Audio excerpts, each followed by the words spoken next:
Je reçois ce mardi 7 octobre, après le journal de 19h, Daniel Moukoko Samba, vice-premier ministre et ministre de l'économie.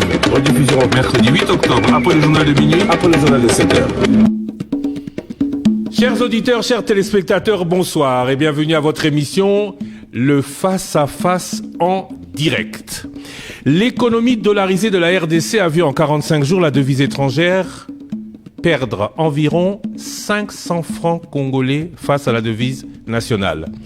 Bonne nouvelle, dirait-on, à la condition que cela se ressente sur le marché des services et des biens. Pourquoi n'est-ce pas encore totalement le cas? Et à quand des répercussions conséquentes, proportionnelles au changement? On parle de 17% de perte de valeur du dollar par rapport au franc congolais. Pourquoi ces 17% ne sont pas palpables sur l'économie, j'entends sur le terrain? Nous recevons pour en parler ce soir, il est très exactement 19h passées de 48 minutes. Exceptionnellement dans ce face-à-face, je vous invite, Thierry Kambundi et toute l'équipe de la rédaction est là pour percuter les questions. À nous en poser, je les poserai fidèlement à notre invité. Nous recevons en effet aujourd'hui le vice-premier ministre en charge de l'économie nationale, monsieur Daniel Moukoko Samba. Bonsoir. Bonsoir. Merci à vous d'avoir accepté cette émission qui sera en français. Je suppose que vous allez aussi vouloir vous exprimer à ces Congolais qui nous suivent, qui ne comprennent pas forcément le lingala. Nous parlerons notamment avec vous, ou aussi avec vous, de la mission de votre ministère. Ce n'est pas que de la macroéconomie. Vous partagez cela en partie avec les ministères du Plan et des Finances. C'est beaucoup de terrain, beaucoup d'inspections. On gère les stocks, on régule les échanges, on fixe des prix et on encadre le tissu économique national. Ça, c'est le rôle du ministère de l'économie. On va en parler dans un second temps.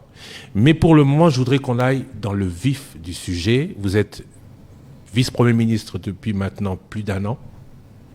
État des lieux de votre ministère. Bien. L'état des lieux de mon ministère, je pense qu'il faut l'établir par rapport à la lettre de mission que j'ai reçue de Son Excellence Madame la Première ministre. Parce que la chef du gouvernement, bien sûr, adresse à chaque ministre une lettre de mission dans laquelle elle décrit les assignations attendues de ce ministère pour la réalisation du plan d'action du gouvernement. Et le plan d'action du gouvernement lui-même, vous le savez, Christian, il est censé mettre en œuvre ou réaliser les engagements du président de la République, les engagements qu'il a pris auprès du peuple congolais pendant la campagne électorale. Il a pris 6 engagements. Et de ces 6 engagements, le premier sur les emplois, la création de plus d'emplois, le deuxième sur le pouvoir d'achat, le troisième sur la sécurité, le quatrième sur la diversification de l'économie et sa compétitivité. Je vais m'arrêter là pour ces engagements. Il y en a 6, je dis, mais pourquoi je m'arrête là? Je m'arrête là parce que sur ces 4 premiers engagements, 3 concernent directement le ministère de l'économie. Et la première ministre m'a adressé une lettre de mission dans laquelle elle m'a donné 3 missions essentielles. La première mission, c'est la lutte contre la vie chère. Arrêter l'inflation, surtout l'inflation alimentaire, c'est-à-dire la hausse des prix des biens alimentaires. Deuxième mission, c'est la formalisation du secteur informel. Et la formalisation du secteur informel se retrouve dans le premier engagement du président de la République, la création d'emplois. Le chef de l'État avait dans son programme électoral identifié la transformation des petites unités informelles comme étant un des greniers de création d'emplois.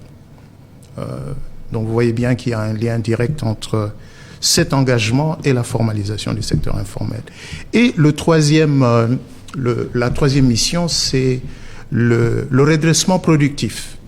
Parce que la RDC aujourd'hui, fondamentalement, elle exporte une gamme très restreinte de produits bruts, le cuivre, le cobalt, un peu de grumes, non sciés d'ailleurs, qui vont à l'étranger, et nous importons énormément de biens alimentaires et nous importons énormément de biens manufacturés. Il faut donc relancer la production locale pour que nous puissions diminuer la dépendance envers les importations. Voilà les 3 missions essentielles. Et sur ces 3 missions, j'ai démarré sur la lutte contre la vie chère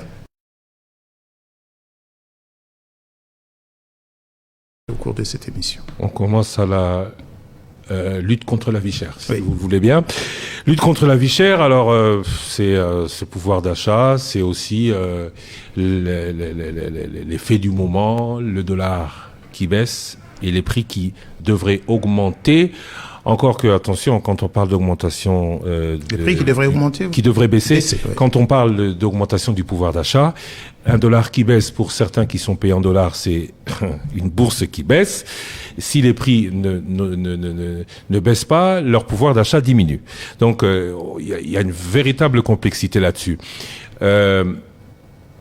On va pas aller sur les explications. On va pas aller à vous demander les explications sur la baisse du dollar. On a eu le ministre des Finances qui est venu donner son explication. Il s'en est référé au gouverneur de la Banque centrale qui a pris certaines mesures. Mais en termes de macroéconomie, diront certains, diront les puristes, une monnaie prend de la valeur quand la production augmente. Vous avez parlé tout à l'heure du redressement productif local. Est-ce le cas, oui ou non? Bon, replaçons le débat dans le... Est-ce aussi le cas? Oui, replaçons d'abord le réajustement des loyers à la hausse. Et puis vous avez bien sûr un pays où la confiance dans la monnaie nationale s'effrite. Tout est fait en dollars. On réfléchit en dollars, on calcule en dollars.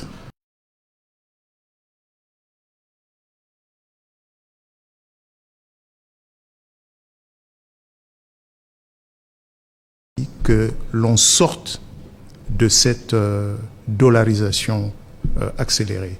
Je ne dis pas qu'on en sort maintenant tout de suite. La dédollarisation est un processus qui va se construire dans le temps. Mais pendant un peu plus d'une année, à partir de juin de l'année passée, le gouvernement et la Banque centrale ont fait tout le nécessaire d'abord pour arrêter cette dépréciation du franc congolais qui s'était accélérée à partir de fin 2022. En faisant quoi? Pas en produisant plus, par des actions discipline budgétaire. Discipline budgétaire, on peut en parler. On parle d'un déficit d'1 milliard de dollars quand même. Le problème, c'est pas nécessairement... le problème du déficit, il est de 2 ordres. 1, quelle est la hauteur du déficit? 2, comment vous financez le déficit? S'il n'y a pas de planche à billets, la monnaie n'en prend pas un coup. Mais justement, quand on fait de la planche à billets, à ce moment-là, on finance mal le déficit. Financer le déficit par des moyens sains qui ne provoquent pas la hausse des prix, c'est ce que nous avons fait. Comment quels sont les moyens sains utilisés pour financer ce déficit? Mais justement, ne pas faire la planche à billets, mais plutôt émettre des titres publics, le bon de trésor, les obligations que le ministère des Finances... Qui renvoie à plus tard la facture.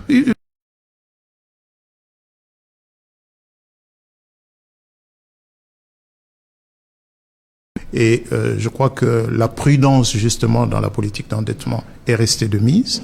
Mais le plus important, c'est ce concept de coordination, donc de faire en sorte que ce que fait la Banque centrale et ce que fait le gouvernement, les deux actions sont coordonnées pour aller dans la même direction qui est celle de la stabilité du marché d'échange. Ça, on a réussi à le faire. Ce qui s'est passé depuis un poids énorme pour venir éponger ces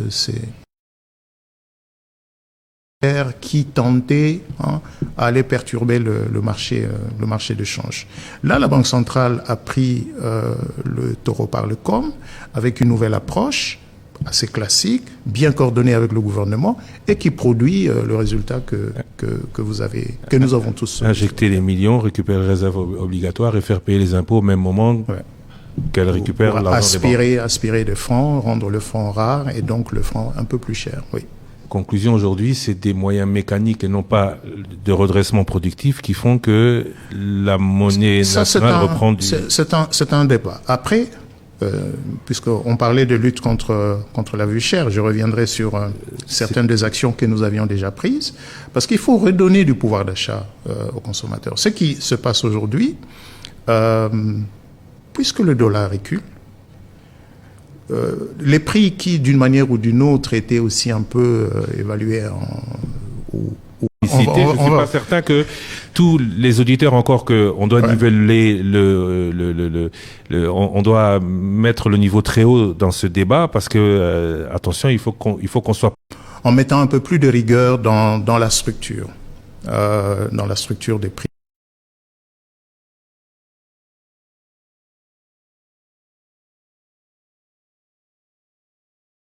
Des ajustements, l'objectif prix, et le consommateur a répondu. Il a répondu comment? Il consomme plus de produits pétroliers aujourd'hui. La consommation dans la zone ouest a pratiquement doublé. Nous frôlons aujourd'hui les 100 000 mètres cubes mois dans la 14% de baisse ont multiplié par 2 la consommation. Ah oui. Parce que la consommation jusqu'en septembre de l'année passée ne dépassait pas les 50 000 mètres cubes mois. Et de 281 millions, on a plus et de le 281 millions de manque à gagner. Sur toute l'année 2024, les manques à gagner, c'est 31 millions de dollars. Avec multiplication par 2 du coût.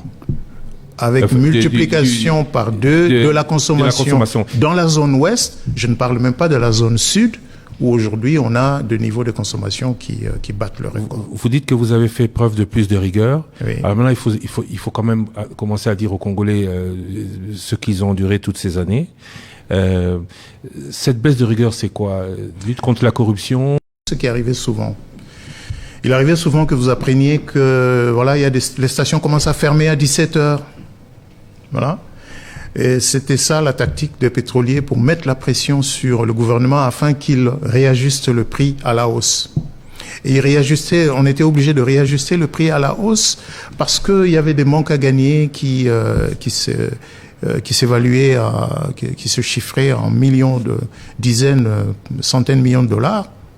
Quand le président de la République va en campagne, au mois de novembre 2023, on est à plus de 400 millions. Hein. On est à plus de 400 millions de manques à gagner.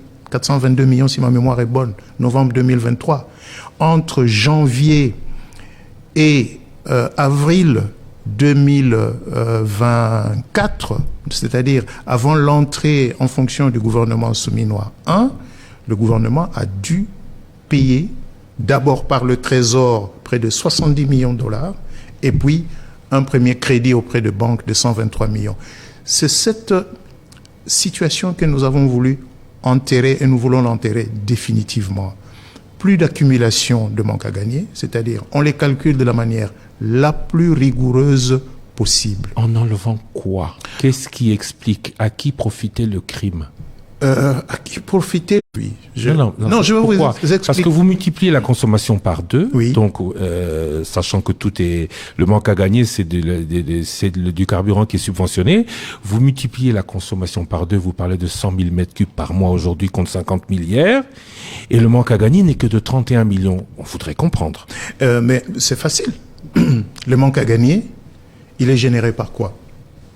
La différence entre le vrai prix et le prix à la pompe. Le manque à gagner, il peut avoir plusieurs sources.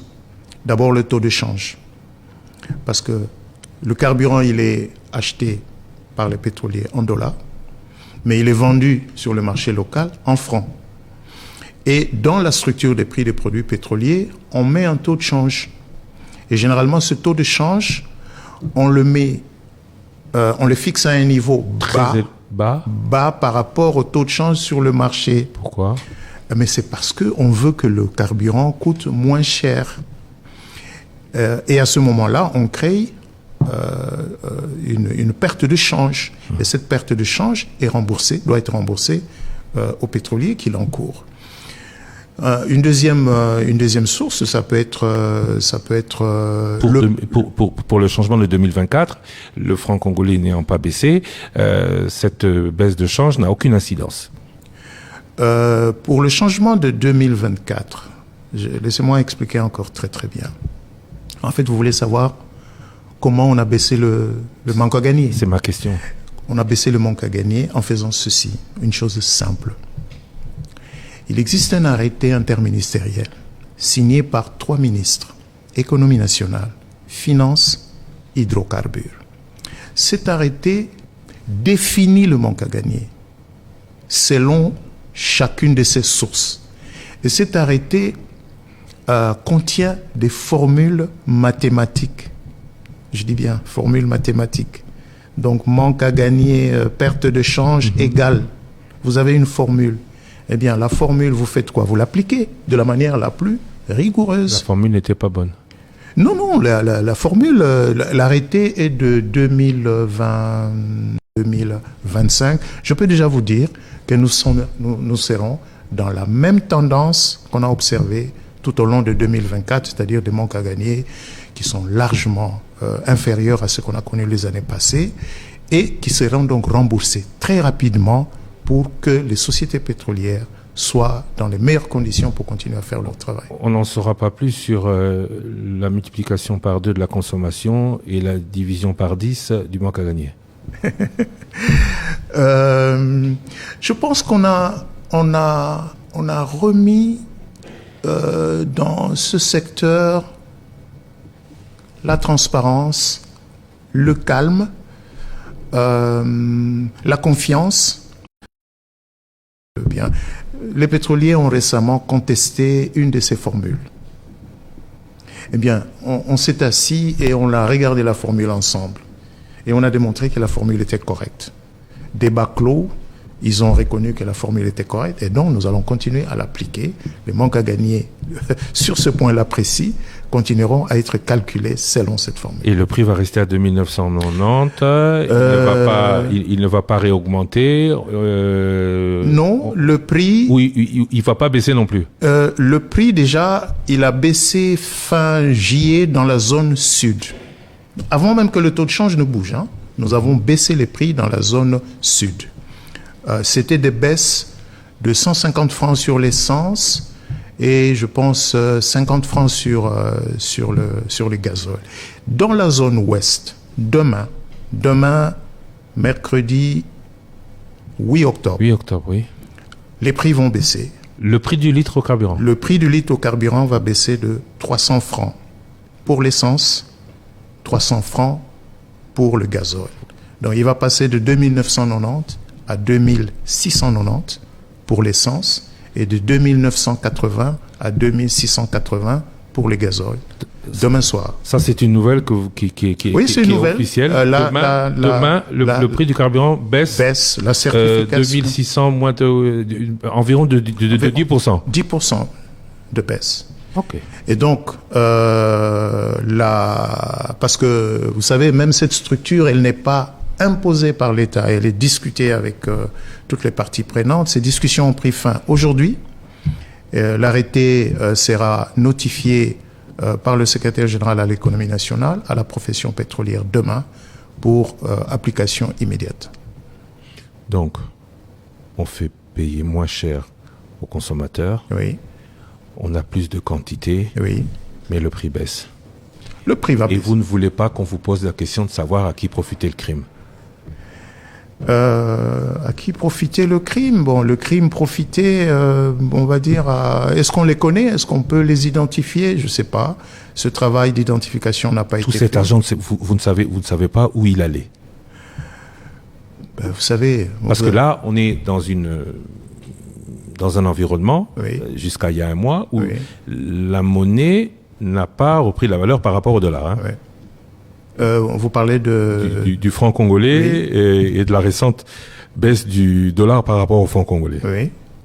On consomme 2 fois plus et on va payer 25% moins à partir de demain le carburant que l'on payait il y a un an. Effectivement, si vous prenez les 14% de l'année passée, plus le 10%, donc voilà, on aura baissé. Par rapport à fin septembre 2024, le prix du carburant aura baissé de 24% dans la zone ouest. Et ça va durer. Ça va durer. Rappelez-vous, je ne sais pas si vous vous rappelez, mais quand on avait baissé en début octobre 2024, tout le monde disait ça va pas durer. On a tenu un an sans pénurie. Et dites-vous bien, sans pénurie, alors que la réaction de la consommation avait été immédiate. Donc, quand on a baissé le 3 octobre 2024 c'est vous qui avez fait les calculs, Christian, de 14%. 14% à peu près. Fin octobre 2024, la consommation avait augmenté de 33%. Et mois après mois, la consommation n'a pas cessé d'augmenter. Vous ne pouvez pas imaginer ce que ça signifie. Ça veut dire qu'il y a plus de véhicules sur la route et ça veut dire qu'il y a plus d'embouteillages. Bon, on va dire, ça veut dire que le produit est plus accessible. De la même manière, le prix du pain a baissé il y a quelques jours ici à Kinshasa. La consommation également augmente. Donc la population réagit. Donc quand le gouvernement dit qu'on redonne du pouvoir d'achat, ce n'est pas de la théorie, c'est des faits vérifiables. Sur le carburant. Oui. Mais pas sur le transport, parce que... Sur le transport, ça va être... Allez, depuis un an, il n'y a pas eu de baisse. C'est vrai. Il y a même augmentation. Alors, parlons d'une des missions qui est celle de votre ministère de l'économie, régulation des prix et de la concurrence. Alors, pour la régulation des prix, rôle central, hein, peut mieux faire le ministère. D'abord, il faut préciser sur la régulation des prix et la concurrence. Vous faites bien d'ailleurs de mettre ces deux ensemble parce que ces deux aspects apparaissent comme tels dans la loi, on va dire la loi mère de mon ministère. Donc la loi sur la liberté des prix et la concurrence, la loi de 2018. Les prix sont libres, à part les prix de quelques biens qui sont administrés. Des prix de première nécessité. Non. Les prix qui sont administrés, c'est le produit pétrolier. C'est pourquoi c'est le ministre de l'économie et les transports de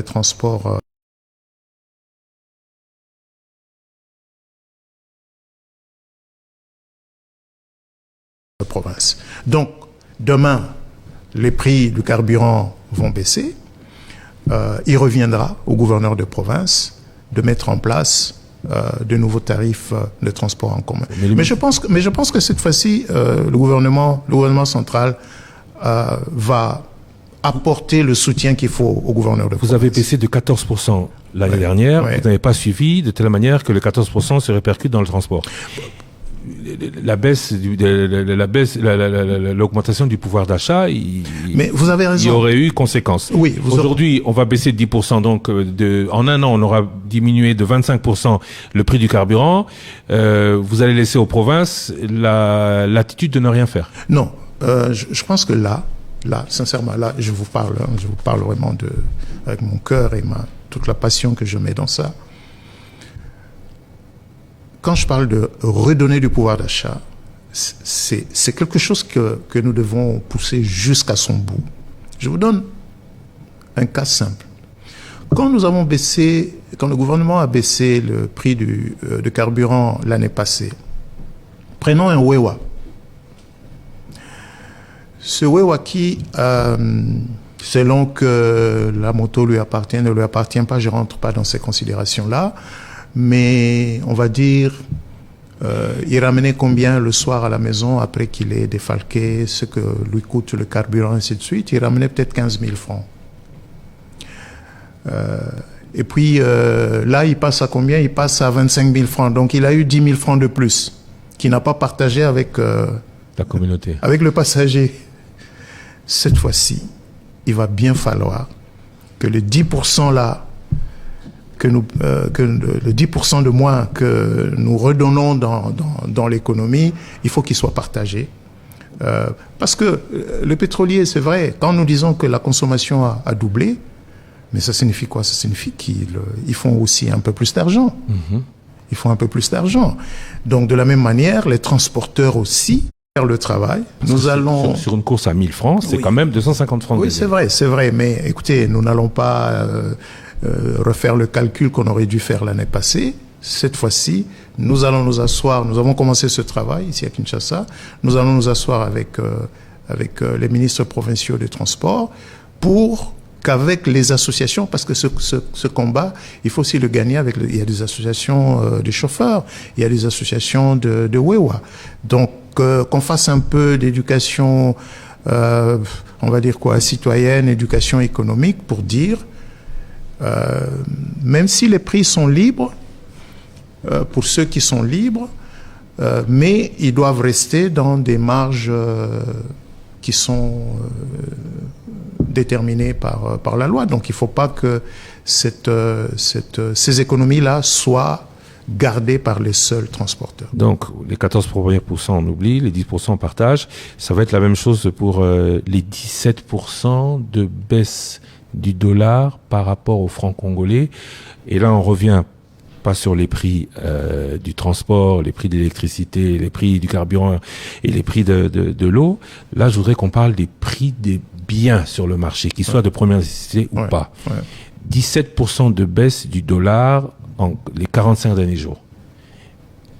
Les prix n'ont pas baissé dans la même proportion. Pire, attention, ceux qui sont payés en dollars perdent du pouvoir d'achat. Voilà.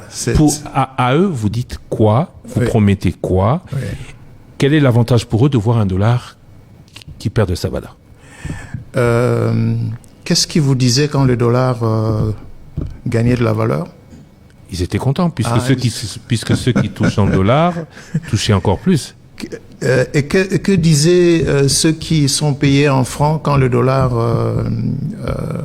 gagnait de la valeur? Ils allaient négocier avec le gouvernement, puisque les indices calculés avec le gouvernement de leur prix étaient établis par rapport au dollar. Non. Nous ne serions pas en train d'avoir cette discussion, Christian, si notre passé ne nous avait pas je ne veux pas dire gratifié, mais mis entre les mains du dollar, ce lourd fardeau de la dollarisation.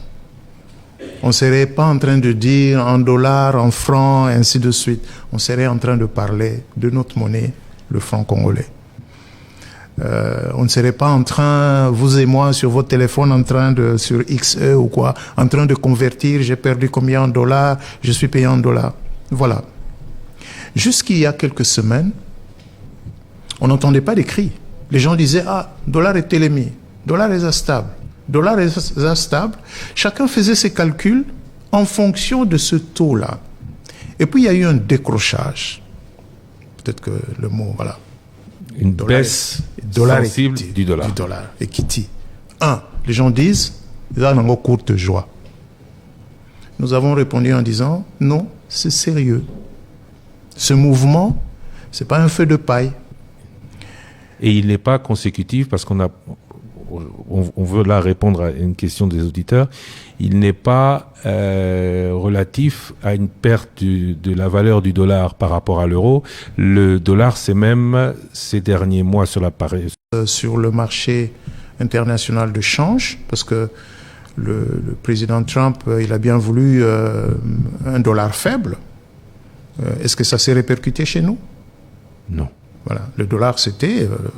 il était toujours ce qu'il est. Non, mais il s'était déprécié par rapport aux autres monnaies. Oui, mais est-ce que on ne serait pas, nous, en train de rattraper la dépréciation précédente? Parce que c'est même pas ça. Je crois que ce qui s'est passé, vous aurez le loisir d'interroger monsieur le gouverneur de la Banque centrale. Nous le recevons ici jeudi en Lingala. Mais voilà, il vous expliquera, parce que lui, c'est le patron de la politique monétaire.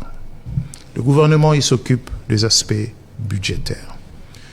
Mais nous faisons en sorte que ces deux volets-là, le volet monétaire et le volet budgétaire, ne recherchent pas des objectifs contradictoires, mais au contraire, que les deux volets convergent vers le même objectif. Et ça, je pense, on doit nous reconnaître de l'avoir réussi. En arrêtant la dépréciation du franc congolais pendant un peu plus d'1 an, et cette fois-ci, en réussissant cette correction. Parce que, est-ce que le taux de change,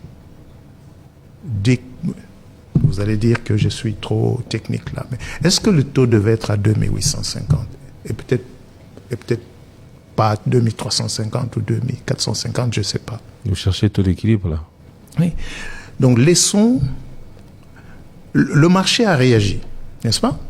Il y a des décisions qui ont été prises, le marché a réagi. Nous, on n'interfère pas, on laisse faire le marché. Il nous dira où il va se stabiliser. Mais en attendant, que fait le... Non, la question c'est aujourd'hui, parce qu'on va dans le trop technique là. Oui. Aujourd'hui, que fait le ministère de l'économie pour que la baisse, on la sente dans le panier de la ménagère? Le ministère de l'économie, ce qu'il a fait,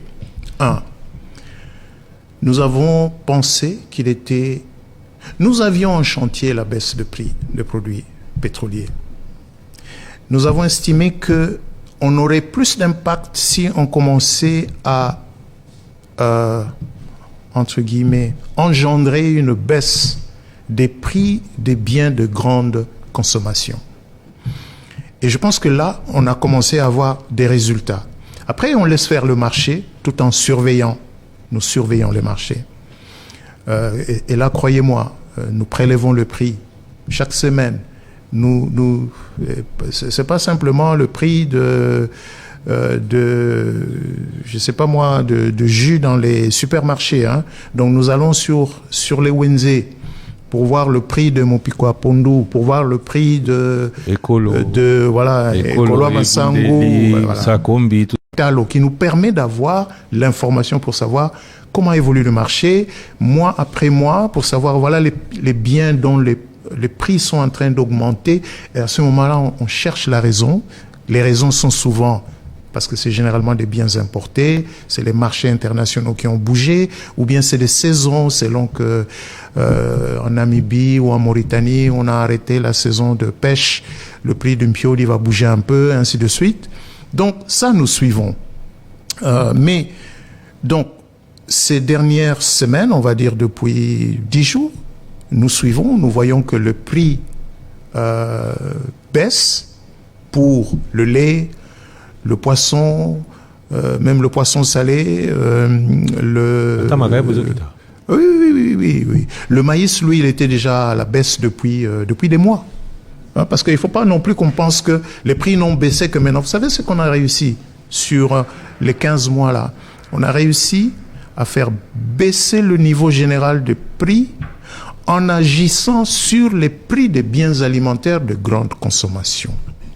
Et le gouvernement a fait un gros effort pour obtenir ce résultat, notamment par des allègements fiscaux qui n'auront plus cours à la fin du mois, dont certains vont devenir permanents si jamais dans la nouvelle loi si jamais finances. Les députés en décident ainsi. Oui, mais bon, on a mis ça dans le projet de loi, ça va se discuter au Parlement, nous allons défendre. C'est facile parce qu'ils ont démontré leur efficacité. Oui, mais là, on parle du 31 octobre. Si au 1er novembre, tout ça n'est pas discuté, les prix vont tous reprendre l'ascenseur. Non, pourquoi? En tout cas, tous ceux qui sont subsidiés. J'ai posé la question il y a un peu plus d'un mois au Japon à la première ministre. Ça dépendra plus de vous. Aujourd'hui, vous avez... par une politique d'exonération, réussi à maintenir un prix bas, mais à partir du 31 octobre, c'est fini. Non. Ce que nous faisons au ministère de l'économie, nous avions... De toute façon, c'est le ministère de l'économie qui avait demandé ces allègements. Et il les avait demandés pour 1 an. Donc nous savions que les allègements avaient une durée déterminée. Et moi, personnellement, j'avais déjà indiqué depuis quelques mois que nous n'allions pas le redemander. Pourquoi nous n'allions pas le redemander? Parce que il ne faut pas qu'on reste trop longtemps sur l'offre étrangère. Il faut aussi, parce que quand vous donnez des allègements pour importer, c'est bien, vous stabilisez le marché. Mais vous fragilisez vous fragilisez les producteurs locaux. Mais nous n'avions pas d'autre choix à ce moment-là que d'obtenir des résultats rapides sur les marchés pour baisser les prix. Partant du principe que attention, aussi à l'international, beaucoup de produits sont subsidiés par les États. Ouais. Et donc, la production locale ne pourrait pas arriver au même prix que ces produits importés. Je suis tout à fait d'accord. Si vous prenez un produit comme le maïs, aujourd'hui, le gros problème, d'abord on a un gros déficit que nous ne savons pas couvrir avec la production locale. Et que donc, au 31 octobre, on risque d'avoir une nouvelle hausse du prix du maïs. Nous avons pris les dispositions. Lesquelles? Les dispositions. Vous n'avez plus le droit aux subsides. Mais non. Vous n'avez plus le droit aux exos. Non. Les dispositions sont les suivantes. Qu'est-ce que nous avons fait, par exemple, sur ce produit-là, le maïs? Qu'est-ce que nous avions fait? À part les allègements, ainsi de suite. Augmenter la production? Non. Oui. Ça, le gouvernement a fait. Oui. On a financé. Dans les conditions suffisantes pour. Pas dans les conditions suffisantes. À la demande. Je suis d'accord avec vous. Pas dans les conditions suffisantes. Mais, allez au Libongo ici, vous allez voir le maïs qui vient de l'intérieur, dont le prix n'a pas cessé de baisser ces derniers mois. Ça, c'est un résultat encourageant dans la mesure où on a la preuve que lorsque le gouvernement finance la campagne agricole, le paysan réagisse. Et on le voit. Sur ce produit-là particulièrement, on le voit. Maintenant, il faut continuer. Donc, vous avez vu, le chef de l'État est allé lancer la saison agricole, la campagne agricole il y a quelques semaines. Donc, l'effort qui a été fait en 2024 va être, donc 2024-2025, cet effort va être reproduit en 2025-2026. Mais en même temps, nous allons continuer à encadrer les importateurs de maïs. Une mission devrait d'ailleurs partir incessamment vers les pays qui nous approvisionnent, donc, pour obtenir les meilleures conditions possibles. Et tenez-vous bien, ça va peut-être vous étonner. Vous savez, sur un produit comme celui-là, une bonne partie du succès que nous avons eu, parce qu'il faut le reconnaître, on a eu du succès. Nulle part on nous a parlé de crise de maïs dans le pays. Une bonne partie de ce succès vient du fait que nous avons réussi à tordre le cou à la spéculation. Ce produit-là, dans ces zones politiquement sensibles, le Kasaï et le Katanga, était devenu un produit dont se servaient certains opérateurs pour faire de la surenchère en s'arrogeant un certain monopole qui faisait grimper le prix. Je crois que ça, on a réussi à le casser et nous continuons, nous veillons, ne vous en faites pas, pour que ces pratiques spéculatives ne reprennent pas le dessus. Alors, on n'en sait toujours pas plus sur ce que vous avez fait pour faire baisser les prix, parce que là, on est à 17% de baisse du dollar. Vous nous avez parlé de beaucoup de choses. Bon, Christian, peut-être que vous devriez demain aller au marché Ziguida. Quel est le pourcentage de baisse en termes de baisse de prix des principaux denrées, principales denrées? Oui, on a des baisses. Pour certains biens, prenons quoi? Pour certains biens, on a des baisses qui vont de 5 à 9%. Pour d'autres biens, on a des baisses qui sont un peu plus élevées. Mais ne jugeons pas ça maintenant. Pourquoi on ne va pas juger ça maintenant? Parce que, vous m'aviez interrompu à ce sujet-là. Je vais revenir parce que j'estime que c'est très important. D'abord, la plupart des opérateurs n'avaient pas cru. On n'a jamais vu ça, donc ça ne va pas durer. Donc pour le gouvernement et pour la Banque centrale, la première tâche, c'est crédibiliser ce processus. Maintenant, je vois, si je prends les opérateurs télécoms, ou même les supermarchés ici, les alimentations ici à Kinshasa, il y en a qui ont commencé à afficher le taux. Ils ont résisté pendant les premiers jours. Maintenant, ils affichent des taux qui sont un peu plus bas qu'ils ne l'étaient il y a 2 semaines. La vitesse à laquelle les gens vont s'ajuster va varier selon les marchés, selon les lieux. La vitesse à laquelle ce mouvement va se propager dans les autres provinces, dans les autres villes, va également varier selon que vous êtes le long de la route entre Matadi et Kinshasa, ou bien selon que vous allez vers Lubumbashi, vous allez vers Kananga. On n'aura pas la même vitesse de propagation. Mais ce qui est évident, c'est que ce processus va nous amener vers un niveau où le marché va se stabiliser. Les calculs vont se refaire. Ozaki na foot à loyer na dollar. Aujourd'hui, tu vas dire moi c'est plus facile, non? Parce qu'avec vous avez votre salaire en... Il y a plusieurs cas de figure. Hein. Vous êtes payé en francs. Pour celui qui est en francs. Vous êtes payé en francs, oui. et vous devez payer le dollar. Vous devez payer votre loyer en dollars. Vous faisiez quoi? Vous deviez aller acheter des dollars. Donc, pour vous aujourd'hui, quand vous allez acheter les dollars, parce qu'il y a des gens qui vont dire oui, mais bon, on va ôter que la dollar na tomoro ya plus élevé que taux va ôter que la biso. Ça, c'est de la spéculation, et la spéculation, elle va pas durer longtemps, parce que les gens vont finir par s'ajuster. Les télécoms, les opérateurs télécoms. On nous a annoncé aujourd'hui que de 3000, certains commencent à baisser.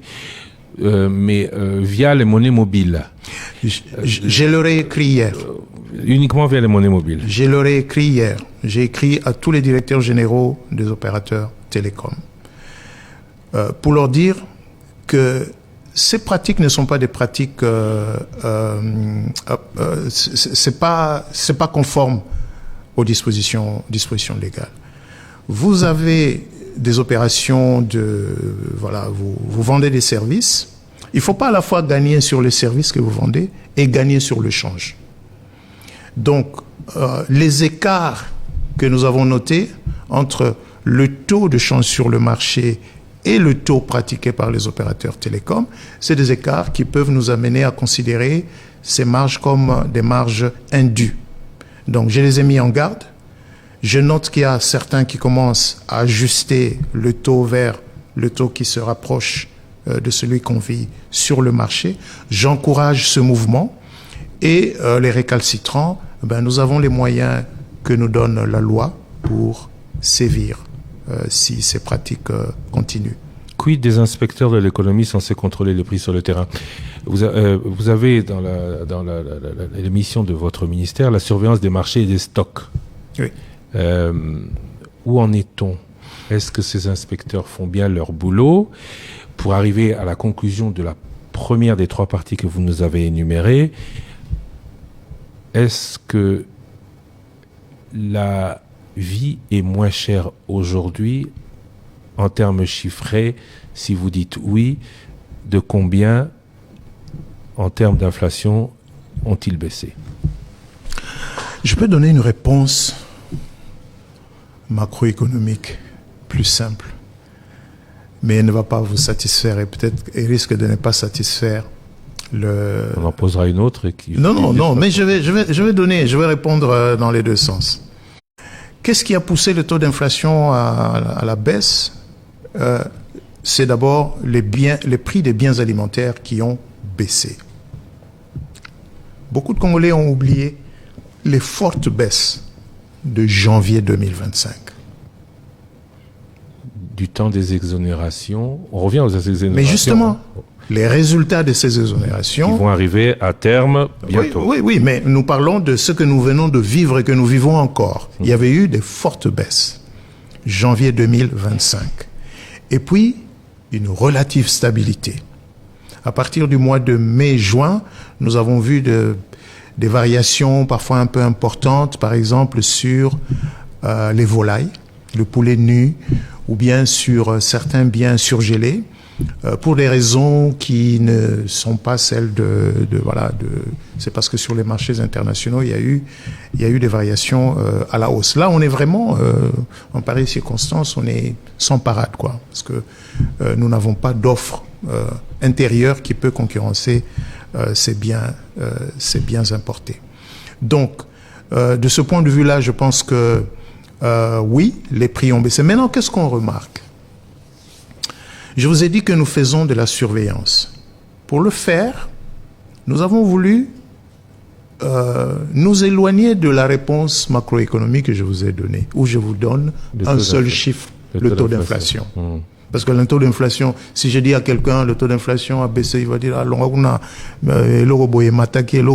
ce que nous avons fait, nous avons développé une application que nous appelons Talo, qui permet d'aller prélever le prix dans différents types de marchés, dans les Wenze, dans les grands marchés. Je pense que nous ici à Kinshasa, on l'a testé et il marche bien ici à Kinshasa. Nous commençons le déploiement en province à partir du mois prochain. Je pense que fin novembre, nous serons en mesure de publier le premier résultat sur 7 grandes villes. Et nous aurons la possibilité, avant la fin de l'année, d'ajouter 6 autres villes. Ce qui nous permettra, en tout cas janvier 2026, d'être capable de dire voilà le prix du kilo de mpiodi à Kinshasa, voilà le prix du kilo de mpiodi à Matadi, à Lubumbashi, ainsi de suite. Et là, quand je dis mpiodi, nous prenons un produit et nous prenons différentes marques parce qu'il y a différents types de mpiodi, 16+, 20+, et ainsi de suite. Pareil pour le poulet, pareil même pour les cossettes de manioc, nous savons dire manioc à Congo central, il y a Bayanzi, il y a, selon les différentes sources. Donc, cette surveillance, nous la faisons et nous avons l'information. Il y a un autre volet que nous avons ouvert, c'est la surveillance dans les supermarchés. Nous venons de terminer un contrôle qui a révélé un certain nombre de pratiques pas conformes et croyez-moi, des sanctions vont être prises. Mais avant de sanctionner, nous avons tenu à organiser, je crois que la séance va avoir lieu dans les tout prochains jours, un atelier de sensibilisation, c'est-à-dire faire comprendre à ces opérateurs, il y a des choses qui ne devraient pas être faites. Il y a, moi j'ai signé il y a quelque temps une série, je pense de 5 ou 6 arrêtés ministériels. Par exemple, l'arrêté qui rend obligatoire l'affichage de prix en francs congolais. Voilà. Afficher les prix en francs congolais. Nous faisons aujourd'hui la surveillance pour voir que cela se fait, mais il faut toujours sensibiliser et ça, nous allons le faire. Le contrôle... Vous avez besoin d'inspecteurs, pas seulement à Kinshasa, partout en République. Mais oui, justement, et nous les avons... Vous savez ce qu'on a fait cette année parce que le contrôle économique qui est organisé par le ministère de l'économie, il est réglementé pour éviter d'avoir des agents du ministère de l'économie aller auprès des opérateurs économiques à tout moment. Donc moi j'avais pris une instruction pour mettre un terme au contrôle intempestif, même en province, qui soit initié par le chef de division provinciale. Le secrétaire général à l'économie a transmis cette instruction et je pense qu'elle est bien suivie. Et puis nous avons mieux formé nos contrôleurs. L'année passée, on a organisé un contrôle. Pour la première fois, les contrôleurs ont eu les frais de mission parce que à quoi ça sert d'envoyer quelqu'un les contrôler? Si vous lui avez signé un ordre d'émission et vous lui avez pas donné les frais d'émission, il va donc être payé par celui qui est contrôlé. Sur la bête. Nous les avons formés. Nous avons fait contrôler leurs connaissances par un examen de contrôle des connaissances organisé de manière indépendante par un service. Donc ils sont mieux formés. Ils sont mieux formés. Alors, premier point, lutte contre la vie chère. Aujourd'hui, le Congolais a plus ou moins de pouvoir d'achat que lorsque vous êtes arrivé au gouvernement? Je suis en train de terminer le premier volet de vos objectifs assignés par la Première ministre. Mais ma réponse est oui. En tout cas, on n'a pas connu... Il est moins pauvre qu'hier. Bon, vous savez, c'est pas que la pauvreté, c'est pas que le prix des biens qui détermine la pauvreté. Parce que quand il n'a pas... quand il y a beaucoup de coupures de courant, quand il a des problèmes pour avoir de l'eau, même quand il habite un quartier pourtant bien, tout ça, ça contribue à... Donc, je veux pas... moi, prendre des aspects particuliers pour généraliser sur la notion de... Il s'alimente mieux, ou il peut s'alimenter plus facilement. Qu'est-ce que nous avons à ce sujet? Moins cher. Moi, il y a quelque chose qui me préoccupe, justement sur les prix. Qu'est-ce que nous avons remarqué grâce à Talo? C'est que nous avons remarqué une grande variation des prix sur le même marché. Et c'est des variations qui peuvent parfois aller de 20, de 30, parfois 40%. Pour la même boîte de lait de telle marque qui se vend selon que vous l'achetez dans un Wenze quelque part ou selon que vous l'achetez dans un supermarché à Gombe. Nous avons lancé une étude qui est faite d'ailleurs par un consultant congolais. Nous attendons les résultats parce que nous avons voulu comprendre l'hypothèse que nous avions et qui se confirme, c'est qu'il y a différents canaux d'approvisionnement. Les biens qui rentrent par l'OFU, qui généralement coûtent un peu moins cher que les biens qui arrivent par le port de Matadi, ceux qui s'approvisionnent donc justement par l'OFU, mais en partant de l'Angola. Qu'est-ce que ça signifie? Ça signifie que si je te donne une réponse, le quinoa qui ne va jamais à Ziguida, qui va jamais au marché de je sais pas quoi, ce quinoa va dire ah longa kuna zokosa, nga lobi na somba kia on a supermarché bo il a tel prix. Mais l'autre quinoa qui lui passe de temps à autre à Ziguida. Passe de temps à autre dans les supermarchés. Mais lui, il va d'abord s'approvisionner à Matadi Kibala ou bien à Ziguida. Il peut te dire, depuis dollar Ekiti, l'os Ekiti de combien, d'autant, sucre Ekiti d'autant, lipa Ekiti d'autant. Si tu vas acheter ton pain dans les pâtisserie de Kanga journée coûte 400 francs. Kanga journée, oui, ils ont 500 francs et Kitina 400 francs. Grammage et mati. Grammage et mati de 160 grammes à 200 grammes. Wanabilo Bolandeli. Pardon, ça c'est vous qui avez suivi. À ça, on a suivi. Suivi et encadré. Vous avez attendu maintenant, pourquoi vous ne l'avez pas fait avant? Non, c'était en préparation. Vous savez, nous passons beaucoup de temps à discuter avec les opérateurs. Hein.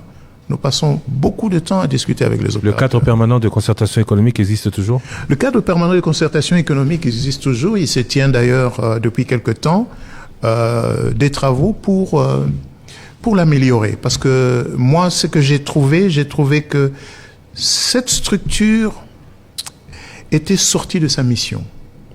Voilà. Et le président de la République a demandé depuis quelque temps de maintenir le dialogue entre le secteur public et le secteur privé sur les questions, notamment sur les questions économiques.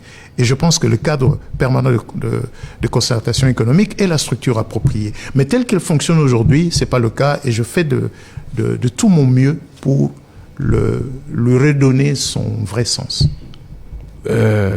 Une des missions, redressement productif local, on a dit que c'était un peu compliqué, c'est la formalisation de l'informel. Bon, on pourra parler aussi du redressement parce que nous y travaillons, mais nous y travaillons. Si vous voulez qu'on parle d'abord de redressement, oui, je peux le faire. J'ai quelques craintes de ce côté-là, mais non, on peut en parler. Moi, comme lors de ces formalisations de l'informel, est-ce qu'il y a plus de personnes qui sur la formalisation sortent de l'informel, alors que voilà. Sur la formalisation, cette économie, elle est informelle. Oui, mais quel incitant pour l'informel à devenir formel? Non, posons la question autrement. Est-ce que c'est bon de la garder dans ce niveau d'informalité? Ça, c'est pas la question que se pose celui qui est dans l'informel. Celui qui est dans l'informel, il se pose la question de savoir pourquoi je vais me formaliser. Celui qui est dans l'informel, il faut pas oublier qui sont dans l'informel. Il n'y a pas que les entrepreneurs qui sont dans l'informel. Il y a aussi leurs travailleurs. Il y a leurs travailleurs et il y a surtout ceux qui n'ont pas de protection quand ils sont dans l'informel. Il y a surtout ceux qui, une fois qu'ils ont terminé leur travail pour lequel ils sont payés peut-être pas de manière suffisante, vont faire l'argent ailleurs où ils ont de compte à rendre à personne. Pourquoi est-ce que eux vont formaliser tout ça alors qu'ils y gagnent plus? Je peux vous répondre très facilement. Parce que je parle beaucoup avec eux. Nous organisons beaucoup de réunions avec les associations qui les encadrent. Nous faisons beaucoup de visites de terrain. Je me rappelle de cette réunion qu'on a organisée dans la commune de Kasavubo à un lieu public avec les garagistes. Pourquoi ils vont formaliser? Mais, par exemple, ils veulent formaliser En fait, ils sont demandeurs de formalisation. Allez demander aux menuisiers de... Contre quoi on ne se formalise pas pour ne rien obtenir en plus. Ils vont obtenir quoi? Ce qu'ils vont obtenir, ils vont obtenir d'abord la reconnaissance. Ils vont obtenir... Suivez-moi bien. À la bon dos, la reconnaissance, ça vous apporte quoi? Ils vont obtenir l'accès au crédit. Ils vont obtenir... Parce que l'accès au crédit ou le coût et l'accès au crédit est une chose dans ce pays qui a à redéfinir. À ce sujet, d'ailleurs, au mois de novembre, Top Congo organise le troisième acte de ces conférences sur le sujet. Ce n'est pas parce que vous aurez des salaires plus importants qui vont être amputés de 30 à 40% en fonction de ce que la DGI va vous prendre, DGI, DGRAD et autres, que vous allez vous formaliser, que vous allez formaliser votre informel. La formalisation, voilà comment nous la concevons. On veut réduire la charge sur l'auto-entrepreneur, la charge administrative, je veux dire. C'est-à-dire, d'ailleurs, nous envisageons, ça va être effectif dans quelques semaines déjà, je pense, très probablement avant la fin de l'année, des opérations de formalisation groupées. Nous avons testé ici à Kinshasa, parce que nous avons commencé à Kinshasa. Nous avons recensé dans 10 communes, avec une application développée au ministère de l'économie par des jeunes informaticiens du ministère, qui nous a permis non seulement de les dénombrer, mais de les géolocaliser et d'obtenir des informations précises sur chacun d'eux. Donc nous disposons de les amener vers le guichet unique de création d'entreprise. En leur proposant quoi au bout? Ce qu'ils vont avoir. Quel incitant? Je vais vous dire une chose. Est-ce que les banques, par exemple, ne lorgnent pas vers ce monde? Laissez-moi vous terminer. Attends, j'ai bien compris, mais je peux vous répondre. Les banques ne peuvent pas donner du vrai crédit parce que les banques n'ont pas beaucoup de dépôts à terme. Non, c'est pas de ça qu'il s'agit. Et puis, il y a un problème avec l'identification des Congolais. Voilà. Il y a des, Mais je vois là, l'une des principales contraintes, c'est l'identification. Donc, pourquoi vont-ils formaliser? Mais justement, la formalisation va permettre l'identification. Après l'identification des Congolais, pas l'identification du seul informel qui veut devenir formel. Parce que lui va se retrouver dans une situation où, une fois qu'il aura formalisé, il voudra faire même un peu de pub pour que ça aille plus vite, la DGI va tomber sur lui. Non. Regardez. Par exemple, pour l'admission ou l'enregistrement au guichet unique de création d'entreprise, il existe une procédure simplifiée pour les auto-entrepreneurs. Mais, est-ce qu'ils ont l'information? Est-ce qu'ils ont des incitations à profiter de ce que nous offrons aujourd'hui? Ma question, c'est l'incitation. Mais justement, ce que nous offrons aujourd'hui, nous offrons cet accompagnement. Donc, la base de données que nous avons va être transmise au guichet unique de création d'entreprise et nous envisageons, nous discutons avec le ministère de PME, entre PME et promotion de l'entrepreneuriat pour, en attendant la carte d'identification nationale, parce qu'aujourd'hui, quand vous êtes formalisé, qu'est-ce que vous obtenez? Vous obtenez un numéro d'identification nationale. NIN. N'est-ce pas? Que le ministère de l'économie vous donne. Et qui vous expose à toutes les contraintes par la suite. Pourquoi je pose la question? Oui. Pourquoi je pose la question? Je vais être clair. Oui. L'investisseur étranger, quand il arrive, on lui donne des exonérations de 3, 4, 5 ans en fonction de l'importance de son investissement. Oui. Donc, on l'incite à venir, mais le Congolais, on l'incite en rien. Alors, pourquoi celui qui est dans l'informel et qui touche bien son argent, il va aller se déclarer, dire, moi, je gagne de l'argent, venez ponctionner les impôts chez moi, uniquement pour participer à la construction nationale? Si vous voulez que je vous donne quelques exemples concrets. Les garagistes de Kassaoubou, aujourd'hui, quand ils voient les rues de Ngiringiri et de Kasavubu qui s'améliorent, vous savez ce que ça représente pour eux? Ils perdent leur espace de travail. Contraint et forcé. Voilà. Donc ils ont intérêt à ce qu'on leur trouve, parce que l'espace de travail. L'ajusteur aujourd'hui dans Kinshasa, il travaille où? Il travaille dans la rue. Contraint et forcé. Voilà. Mais non. Ça, c'est une contrainte, c'est pas une incitation. Non, mais l'incitation aujourd'hui, c'est de dire, nous pouvons offrir des espaces de travail mutualisés. Identifier pourquoi nous allons vous accueillir dans un espace qui aura été aménagé pas seulement par l'État, pas seulement par le gouvernement, mais nous parlons avec des privés qui peuvent financer. Si vous regardez nos amis les menuisiers de comment on appelle ça, Vert d'Elvaux, de Météo.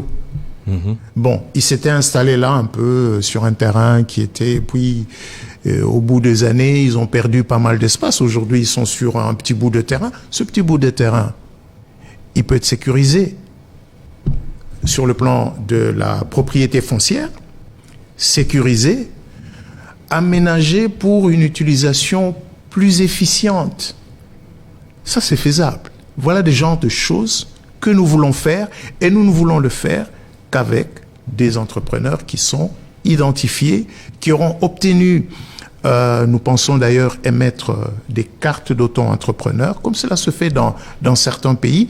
Et le pays d'où je reviens il y a quelques jours, qu'il a réussi, le Maroc l'a réussi grâce notamment à l'accompagnement d'une banque, une vraie banque populaire, la banque des gens d'en bas qui accompagne ce grand mouvement de formalisation qui fait que l'économie dans son ensemble en bénéficie. Du style de microcrédit qu'on a au Congo ou... Non, en tout cas, c'est pas ce que cette banque fait. Hein. Je crois que c'est un peu différent. Alors, formalisation de l'informel à revoir donc un peu plus tard. Oui. Pour le moment, on est au niveau des chantiers, redressement du propre productif local. Vous avez dit que vous vouliez en parler. Là où il y a des progrès enregistrés. Là, quels sont les chantiers que nous avons ouverts? PDL 145, on devait construire des routes, des dessertes agricoles qui n'ont pas été faites, ce qui fait qu'on produit toujours à l'intérieur, mais qu'on n'arrive toujours pas à mener ça dans les grands centres. Regardez, on parle de redressement productif, c'est-à-dire local. Que la production, que le pays reprenne à produire localement.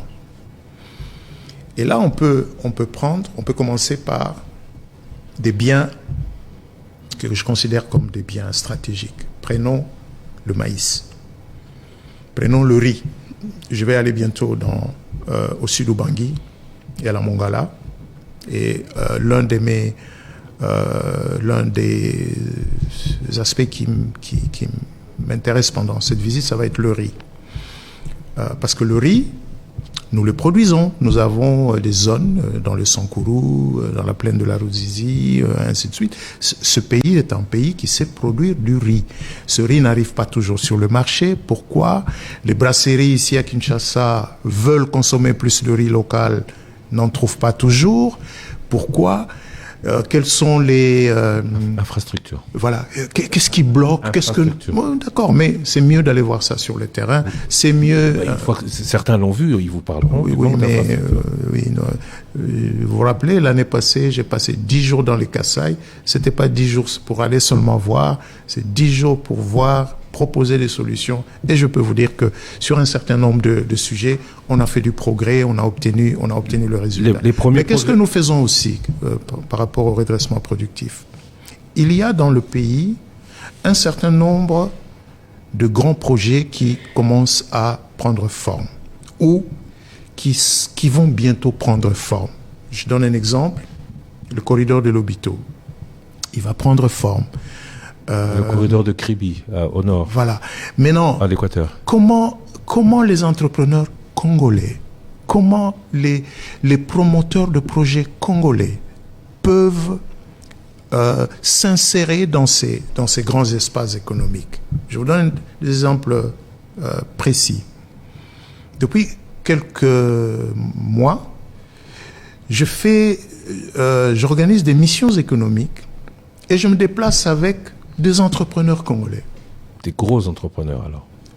Gros, petits, oui, mais qui Importants, qui ont les moyens d'eux. Qui portent de vrais projets. Vous savez, entreprendre, c'est prendre des risques. Oui, mais prendre des risques, encore faut-il que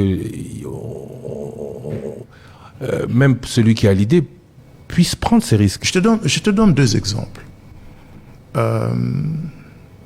C'est sur la place publique. Je suis allé à Abu Dhabi pour connecter 2 promoteurs de projets congolais. Le projet Buenassa, qui vise à raffiner le cuivre et le cobalt, c'est porté par des Congolais. Et le projet de Kipai Energy, porté par un Congolais, qui vise à produire, à développer de l'hydroélectricité et de l'énergie solaire dans les Katanga pour vendre aux miniers. C'est des projets qui sont, on va dire, qui sont bancables, mais qui ont besoin de trouver du financement. Et donc là, c'est en tant que membre du gouvernement, pour donner vraiment un sens à la notion de dialogue public-privé, nous facilitons le contact entre ces promoteurs avec des fonds d'investissement, avec des bailleurs de fonds qui sont intéressés à ces projets. Et je crois que ça marche très bien. Nous avons fait une mission similaire en Angola au mois de juillet, je pense, et je crois qu'il y a une autre mission qui est prévue dans le même pays, en Angola, dans les jours qui viennent. Donc, cet aspect d'identifier des projets qui sont tenus par des Congolais et leur ouvrir les portes et leur faciliter la tâche à la fois au niveau local, c'est-à-dire au niveau des différentes administrations dans le pays, mais également au niveau des sources de financement. Un autre aspect, vous allez peut-être me dire qu'est-ce que ça vient faire avec le redressement productif, c'est le petit commerce. J'allais vous en parler. Ah oui, le petit commerce. J'ai vu ce matin, en préparant cette émission, un reportage étranger qui parlait de la colonisation économique étrangère. Chinoise dans les mines, indienne, libanaise et pakistanaise dans les banques, le commerce, voire l'immobilier. Et dans le petit commerce aussi. Ce n'est plus interdit aux étrangers ? La loi n'a pas changé. La loi n'a pas changé, c'est mais... le ministère de l'économie qui la laisse bafouer. Non. La loi de 1973 dit que le petit commerce est réservé aux Congolais. Mais à travers 1973, cette loi, elle est de janvier, si ma mémoire est bonne, elle est de janvier 73, donc quelques mois avant la zaïrianisation. Et le contexte ayant changé, qu'est-ce qui s'est passé entre-temps ? Entre-temps, on a pris un décret pour déroger à la loi en ouvrant la porte aux étrangers dans, je pense, 8 secteurs qui sont... Les supermarchés notamment. Oui, les supermarchés notamment, donc ils sont prévus dans ce décret. Et puis par la suite, on a pris un autre décret pour... parce que ce décret-là, en fait, il veut dire quoi ? Excepté ce secteur ici, pour tous les autres secteurs, il faut laisser le petit commerce aux Congolais. Mais il y a un autre décret qui a été pris et qui a imposé un moratoire de 2 ans. Donc ce moratoire veut donc dire, pendant les 2 ans, on va laisser les étrangers rentrer dans des secteurs autres que ceux qui sont prévus dans le décret dérogatoire. Et ce moratoire arrive à terme le 15 novembre. Conclusion, 15 novembre, qu'est-ce qui se passe ? 15 novembre, nous n'allons pas renouveler le moratoire. Donc le moratoire, on va le laisser mourir. Nous sommes en train de préparer, demain, j'ouvre un atelier pour échanger avec les associations, avec les différentes administrations sur ce que nous envisageons de mettre en place à partir du 15 novembre. C'est-à-dire renforcer l'application du décret dérogatoire, mieux définir le petit commerce, mais le tout en attendant que nous présentions au Parlement, après adoption bien sûr en Conseil des ministres, un nouveau projet de loi sur le petit commerce pour mieux l'adapter, mieux adapter cette question au contexte d'aujourd'hui. Mais le principe fondamental est celui-ci. Redonnons de l'espace. Parce que redonner le pouvoir d'achat, ça ne se limite pas à baisser les prix, ça ne se limite, ça veut également dire remettre les commerçants, les opérateurs économiques congolais dans les secteurs d'où ils ont été chassés au fil du temps. Si vous allez autour de l'avenue du commerce ici à Kinshasa, faites, je sais que combien d'opérateurs congolais sont installés dans des locaux pour vendre. La plupart sont le long des rues parce que certainement les loyers sont plus chers et donc ils ont été progressivement évincés des endroits qui traditionnellement revenaient aux Congolais, faisaient prospérer les mamans congolaises qui faisaient du commerce entre Lomé et Kinshasa ou entre Bruxelles et Kinshasa. Voilà, redonner du pouvoir d'achat, c'est aussi redonner de la place aux Congolais dans les secteurs où ils devraient être plus nombreux que les étrangers, sans faire la chasse aux étrangers. Ce n'est pas notre objectif. Le face-à-face se termine toujours de manière abrupte, mais cette émission était plutôt une édition spéciale que face-à-face, puisque le sujet c'était les prix. On peut pas terminer comme ça puisque demain les auditeurs, notamment de Top Congo, les auditeurs du débat vont me poser la question de savoir, ministre à lobby Belé Malobini.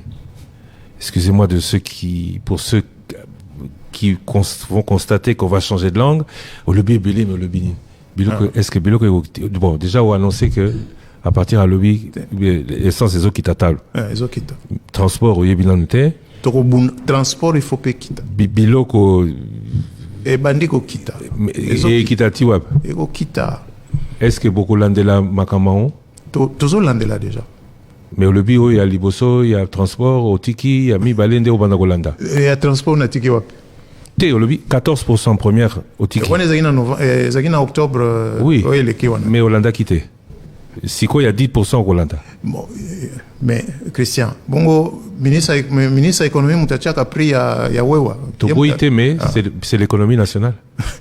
Mais nani a en charge ya ko fixer tarif à transport en Kinshasa. Oui, tout le bel transport. Mais souka c'est l'économie nationale qui en pâtit. Kasi yango nazoloba, ya ona lobi boye. Oyo ba Congolais bazomona na makambo tali dollar.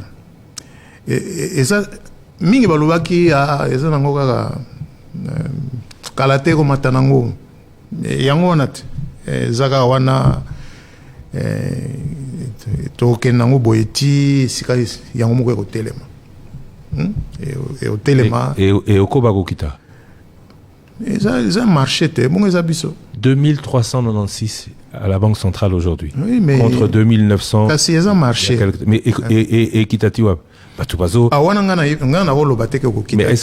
est-ce que Koba Okita? Bon, une question on a. Tant que le gouvernement soumis le bandagi, balobagini. Abi dollar kalaming était zolé 3000.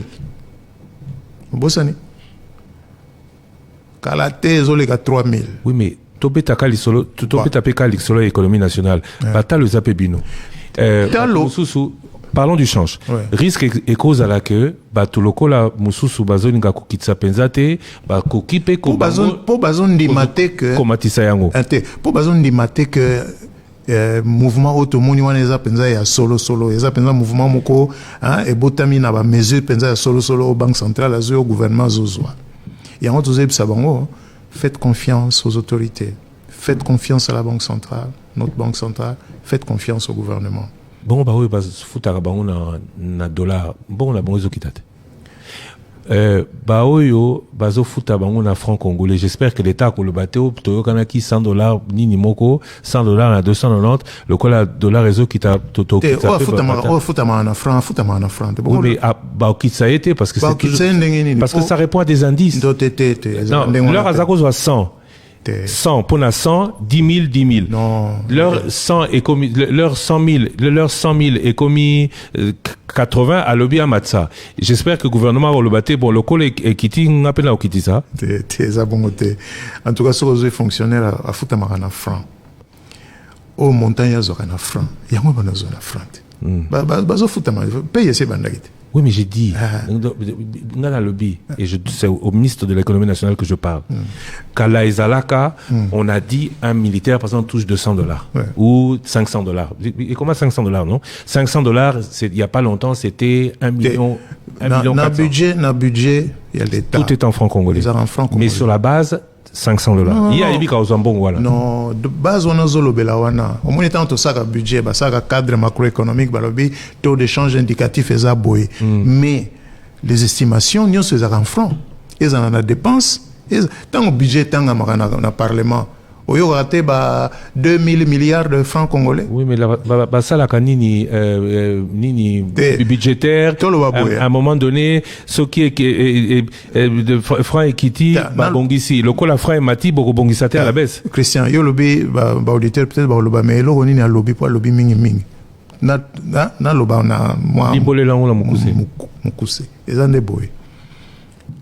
To yebi que les lots ndenge dollar bougé bato musu bazoloba ngai na zakozwa boye siko ndenge kiti boye wana ezaka ka poto za na mboka oyo tozwa mbongo ya biso moko musolo ya biso moko franc congolais to komisa ngo lokola auxiliaire boye to tiaka liboso dollar liboso omoni likamunyo soka ko sali na no calcul na dollar au convertir na franc na perdre tango dollar est télémaki nana za koloba oh moi j'ai perdu moi j'ai gagné muto za la quitté ndenge nazoloba to ekotelema nango pe place ekotelemela tango ekotelema wana tozongela ba calcul na biso ndenge tozalaka wana mais oyo biso to lukaki biso gouvernement biso ministère ya économie tolingaki batalo ya mwa biloko oyo bato ba consomaka mingi bato basombaka mingi lo ezala mapa ezala nini batalo wana ekita nakanisa bobandi komona ndenge batalo wana ezokita lelo na annoncé que